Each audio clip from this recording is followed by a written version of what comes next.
They are, yeah, just because you know, you never know what another person brings to the table. You simply don't.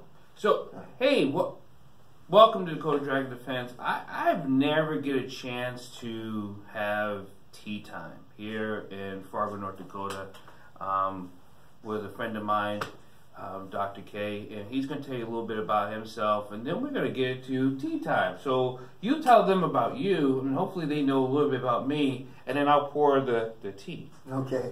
Well, Dr. Kalfani, Stephen Kalfani, hail from the South. Florida is my home state. I've been around many states. How's your people in Florida? They're fine. They're doing fine. Thanks for asking, sir. They're doing fine. Everybody's doing good. Everybody's still a little wet, but they're all safe, and that's all that matters. They're safe. No real damage was done to anybody that was related to me. And the few friends that I have had only a few tree branches fall in the car, so everybody's good. Yeah.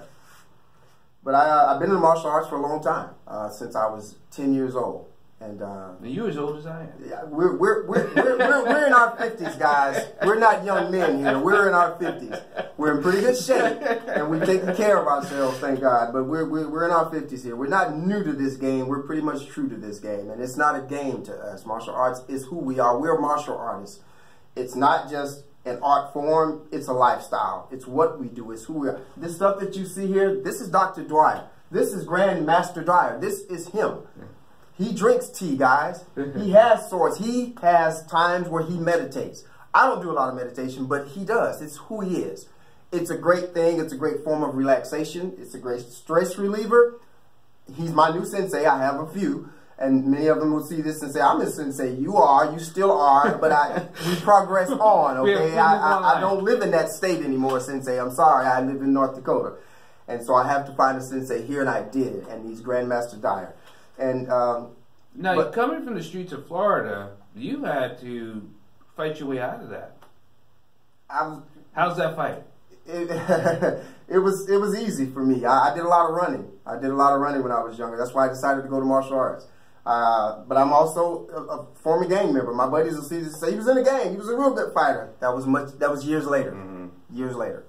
Years later. I was a teenager and had been studying martial arts for at least 3 or 4 years. Most gang members don't even know martial arts. I was one who was taking martial arts lessons at Peter Lee's studio on Ridgewood Avenue in Daytona Beach, Florida. So now this is something I think many kids who don't have people that we look up to, and I think I look up to you in so many ways, because coming from a gang life to a doctor in philosophy and in education, that's amazing. When I knew I was growing up, I didn't think I would live past 25. Because being a black man past 25, that was a whole different issue growing up in the 70s, so that was different. How do you feel about that now? I felt the same way, and he gave himself 4 more years than I gave myself. I figured 2021 max, I wouldn't make it, but I ended up going to college, and that changed the game for me because I saw a different way.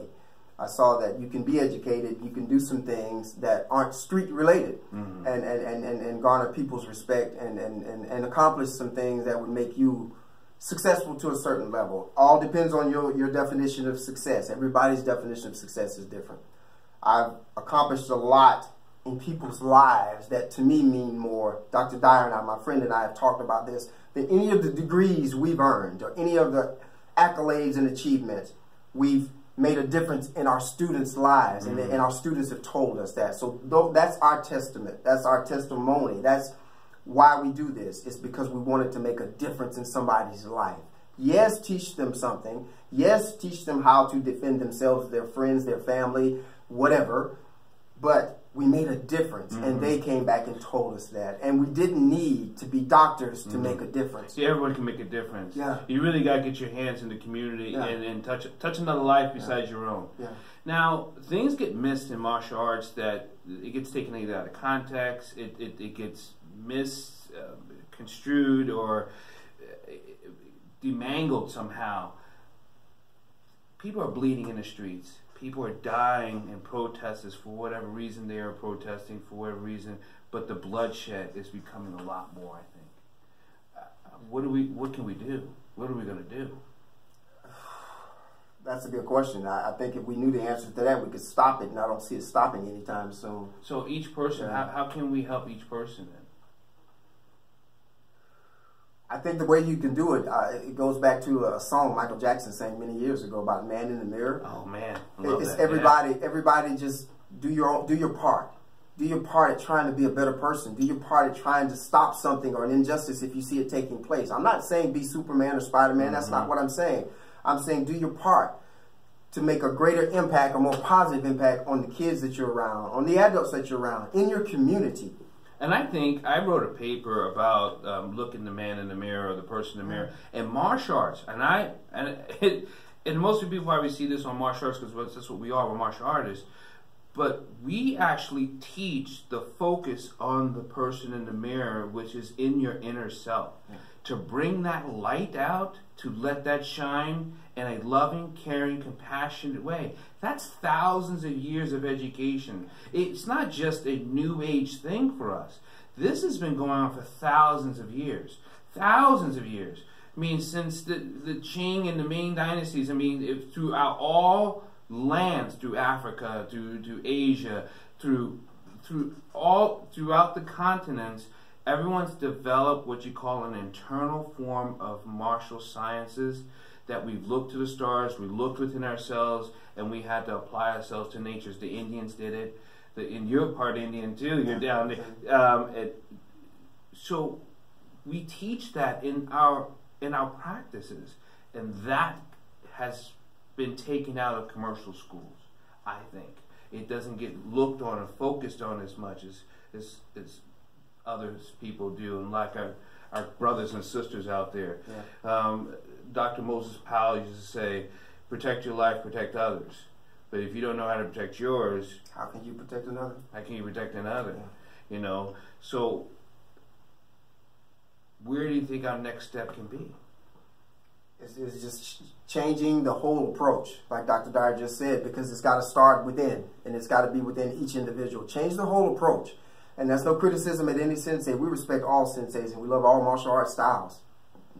We do. But the approach has got to be different. It's got to be different teaching your students. It's got to be different. You've got to change your own personal philosophy first. That's what's got to change. It's how you see it. Because if you see it a certain way, that's how you're going to teach it or present it. Mm-hmm. So you've got to change that first, like he suggested, you know. And it's the only way to get it started. That's the precipitating factor, is change your own personal philosophy of how you see things and then implement that into someone else. But make sure it's positive. It's got to always be positive energy. When you are around Dr. Dyer with the candles and all the other things that he does, you can't be negative. It's all positive energy. That's the flow that comes out of him. That's his chi. It's all a positive force coming out, taking back in. He doesn't hang around a lot of negative people. And it's not because he thinks he's better than they are. It's because, why? There's nothing useful to be gained from hanging around a whole bunch of negative isms when he's so positive. So more instructors should be more like the positive instructors that are out there, such as Dr. Dyer, such as myself. I'm learning a lot from him. I'll continue to learn. Congratulations. You just got accepted to United States Martial Arts Association Hall of Fame. Thank you, sir. We have our induction here coming up this summer. That's going to be an epic event, and we're so happy to have you. Thank you. Thank you. Thank you. Thank you for joining us here at Tea Time with Dakota Dragon Defense. I so love having people and talking with us because I think sharing who we are is more than just talking about what we are, but talking about what we can do together as a community, talking about how we can get our hands in there and shine that light on building a better global nation. And here's the deal, guys. We're not tough guys. We teach you how to live in a tough life. There you go. I love it. That's awesome. I'm totally taking that. It's yours.